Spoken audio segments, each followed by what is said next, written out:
வாழ்க்கை போதுமானது கொண்டாடுவதற்கு. கொண்டாடுவதற்கு என்று வாழ்க்கையை தேடாதீர்கள். ஒரு ஒரு 3 மிருகங்களை சொல்கிறேன். இந்த 3 பேரில் நீங்கள் யாராவது இருக்கிறீங்களான்னு பாருங்கள். நான் அதில் இருக்கிறேன். ஒரு கழுதைங்க வயிறு நிறைய புல் சாப்பிட்ருச்சு. ஆர்கியூமெண்ட் பண்ணக்கூடாதுன்னு சொன்னதுக்காக. சரியா? இந்த பசங்களுக்கு தான் அப்படிம்பானுங்க. ஜெஸ்டருக்கே பாடி ஜெஸ்டர். 25 வருஷமாக அந்த வயசு பிள்ளைகளுக்கு தான் பாடம் நடத்துகிறேன். 25 வருஷமாக அந்த சைக்காலஜியை பார்த்துக்கிட்டே வரேன். எங்கே தட்டினா சரியாக வந்துட்டிங்கன்னா எங்கே போய் உயரங்களை தொட்டு விடலாம் என்கின்ற ரகசியம் தெரியும் எனக்கு. சொல்லி தருகிறேன். வயிறு நிறைய புல் சாப்பிட்டுட்டு ஒரு கழுதை கம்பீரமாக நடந்து காட்டுக்குள்ளே வந்துச்சு.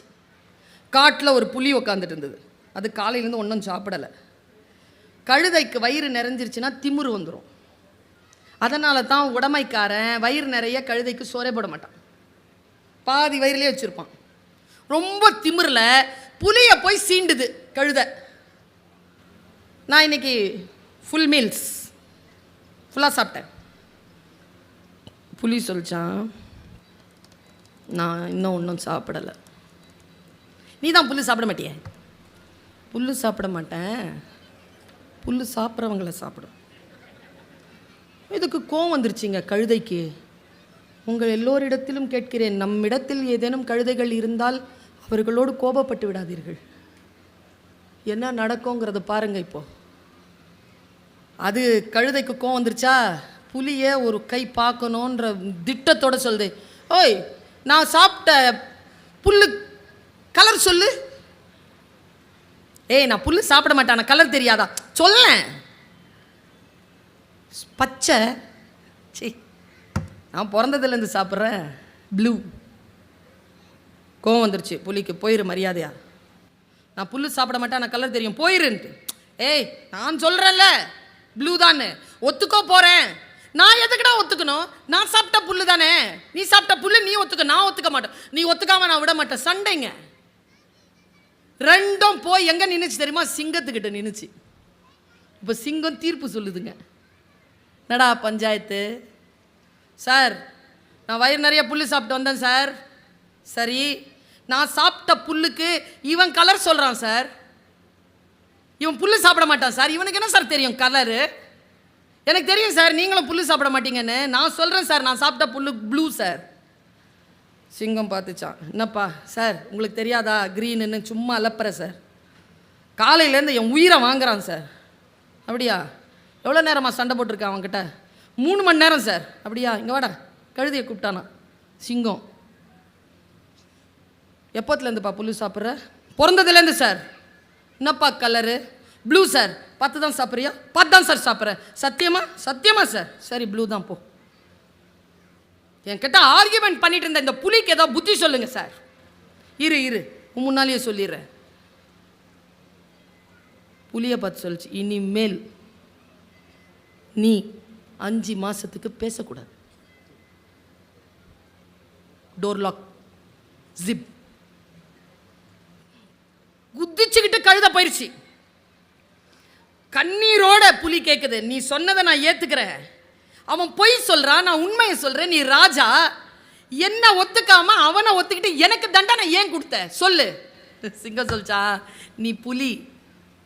கணக்கில் யாராவது நல்லா எழுதுனாங்கன்னா கணக்கில் புலிம்பாங்க, வீரத்தில்னா புலி போன்றவன்பாங்க. நீ மெக்னானிமிட்டியோட கூடிய ஒரு அனிமல். கழுதையோட ஆர்குமெண்ட் பண்ணல, அதுக்கு தான் உனக்கு தண்டனை 5 மாதம். ஆனால் இன்னொன்று தெரிஞ்சுக்கோ.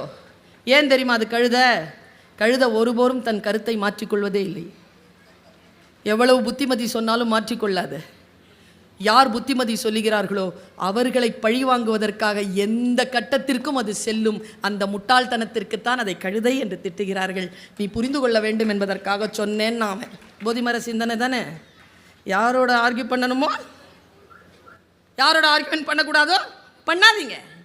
நம்முடைய வாழ்க்கையில் நமக்கு கிடைத்திருக்கக்கூடிய ஒற்றை வாய்ப்பு வாழ்க்கை என்பது, அதை ரொம்ப மெக்னானிமிட்டியோட வாழ்ந்துட்டு போவோமே. நான் இப்படி யோசித்து பார்க்கிறேன்.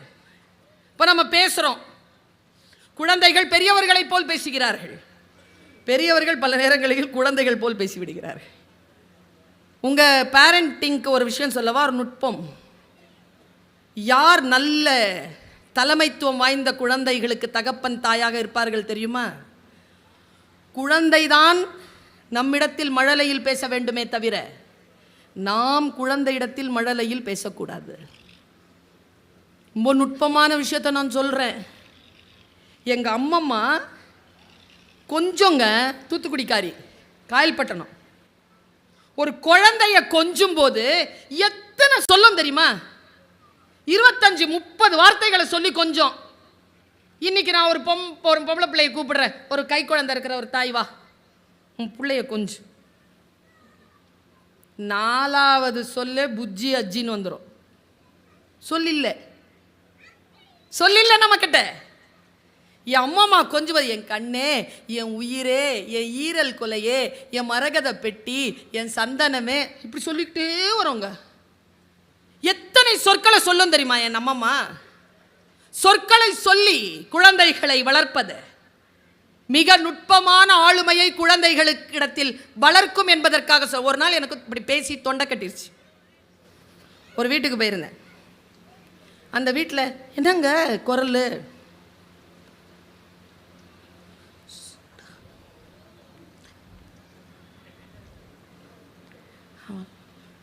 அவங்க முன்னால்,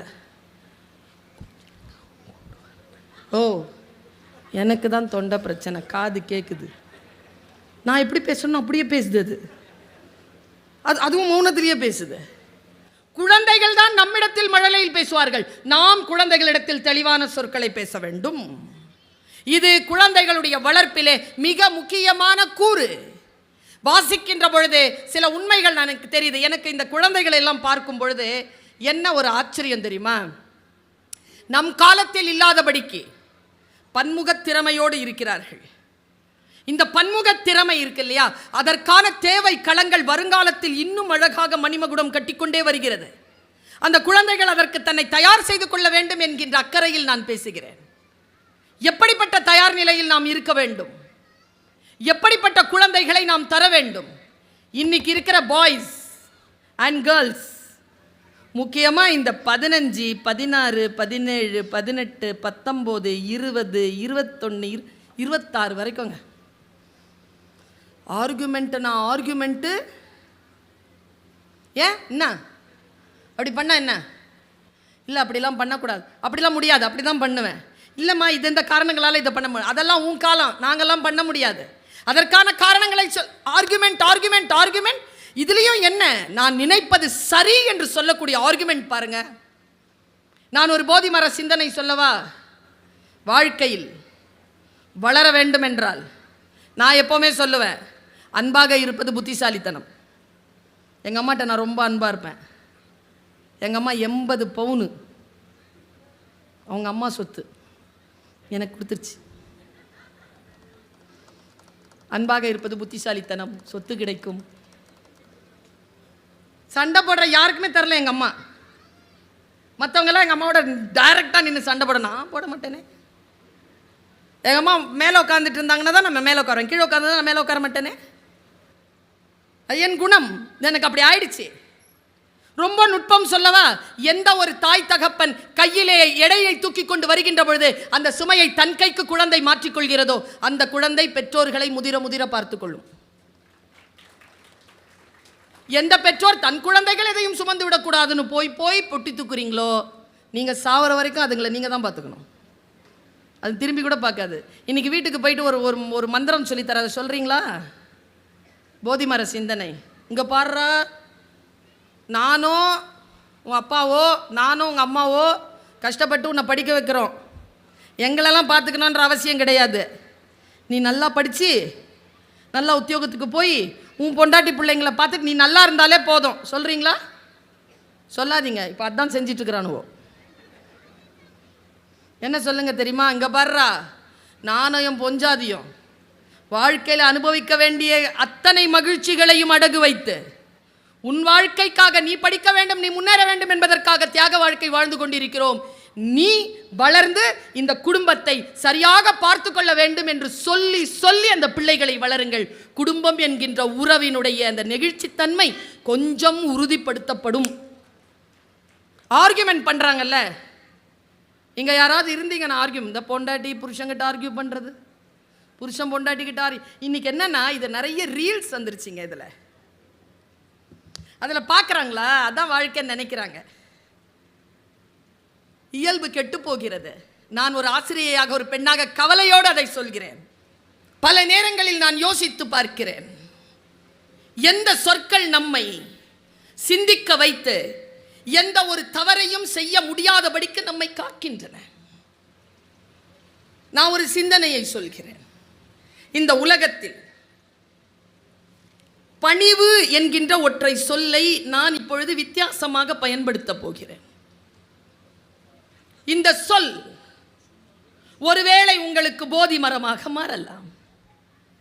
இன்றைக்கு நம்மிடத்தில் ஒரு தலைமுறை இடத்திலே இல்லாத ஒரு குணம் பணிவு. ஒரு காலகட்டத்தில் அது இருந்தது. அடிமைத்தனம் என்பது வேறு, பணிவு என்பது வேறு. அடிமைத்தனையுடன் இருக்க வேண்டும் என்று எந்த தலைமுறைக்கும் நாம் சொல்லித்தரக்கூடாது. ஆனால் பணிந்து கொள் என்கின்ற வார்த்தையை இந்த தலைமுறைக்கு நாம் சொல்லிக் கொடுத்தே ஆக வேண்டும். எதை பணிந்து கொள்வது? என் அப்பா ஒரு உருது கவிஞர். அதாவதுங்க, கவிஞர்களை வெளியிலேருந்து ரசிக்கலாங்க. புருஷனாவோ அப்பாவாவோ பிள்ளையாவோ வச்சிட்டு இருக்கிறது எவ்வளோ சிரமம் தெரியுமா? எதுக்கு எடுத்தாலும் எங்கள் அப்பா கவிதை சொல்லுவாருங்க. எங்கள் அம்மாவுக்கு எப்படி இருக்கும்? எனக்கு 12 வயசு, எங்கள் அப்பா சம்பாத்தியத்தை நிறுத்திட்டார். எங்கள் அப்பா சம்பாதிக்கல. எனக்கு 12 வயசுக்கு அப்புறமா எங்கள் அப்பா சம்பாதிச்சது கிடையாது. ஏற்கனவே சம்பாதித்ததில் எதையெல்லாம் என் தாய் மிச்சம் பிடித்து வைத்திருந்தாலோ அதில் சில விஷயங்களை செய்து கொண்டு அதில் வந்த பணத்தை வைத்துத்தான் நாங்கள் எல்லோரும் படித்து முன்னேறினோம். சம்பாதிக்காத ஒரு புருஷன், அவர் சம்பாதிச்சது தான் வீடு, அவர் சம்பாதிச்சது தான் நாங்கள் எல்லாருமே. இருந்தாலும் தொடர்ந்து சம்பாதிக்கணும்ல, அப்போதானே புருஷனுக்கு மரியாதை. சம்பாதிக்காத புருஷன் கூட இருந்துக்கலாங்க, சம்பாதிக்காம சும்மா உட்காந்துட்டு கவிதை சொல்லிட்டு இருந்தா. ஆனால் என் தாய்க்கு அந்த ரகசியம் புரிந்திருந்தது.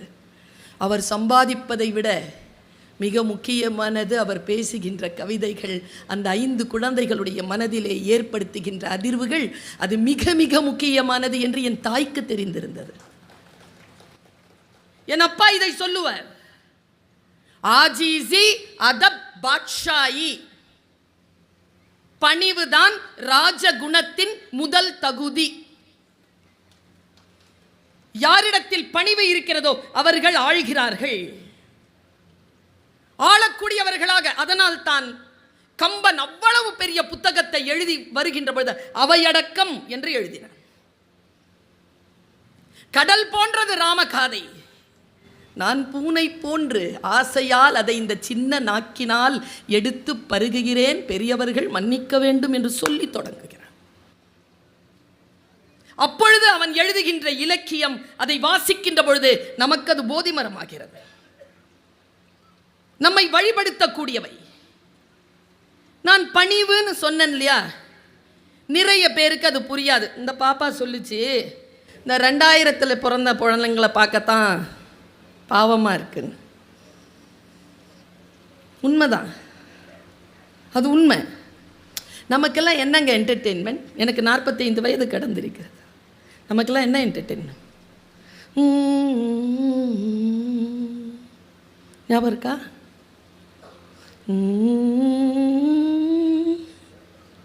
தூர்தர்ஷன்.